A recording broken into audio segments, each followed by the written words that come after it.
un groupe Telegram de conseils pour droguer et veiller des femmes avec plus de 70 000 membres. C'est ce que révèle une enquête d'un média allemand.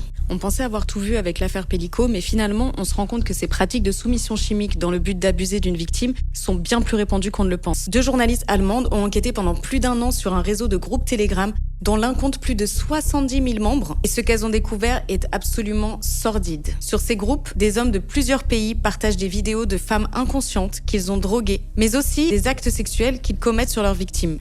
Les autres utilisateurs commentent, les encouragent et passent même des commandes. Ils demandent à ceux qui ont accès à des victimes de réaliser certains actes spécifiques et de les partager ensuite dans le groupe. Dans le chat, on trouve des conseils précis sur les substances et les doses qui permettent de rendre une victime inconsciente sans la tuer. Mais c'est pas tout. Certains mettent même des liens vers leur boutique pour acheter des somnifères, du GHB, de la kétamine et même des produits cosmétiques comme du dissolvant pour colle à cils, supposés faire dormir. Les victimes sont souvent leurs petites amies, leurs femmes et même des membres de leur famille.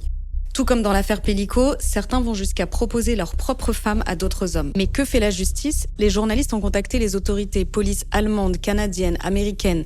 Mais les réponses sont glaçantes. On leur a dit « Nous encourageons les victimes à porter plainte ». Mais comment des femmes inconscientes et droguées pourraient porter plainte? Et Telegram? Contactés par les journalistes, les responsables de Telegram disent qu'ils prendront des mesures contre les utilisateurs qui ont fait partie de ce réseau d'agresseurs. Le problème, c'est que quand des groupes sont désactivés, de nouveaux liens sont envoyés aux utilisateurs pour qu'ils puissent se reconnecter.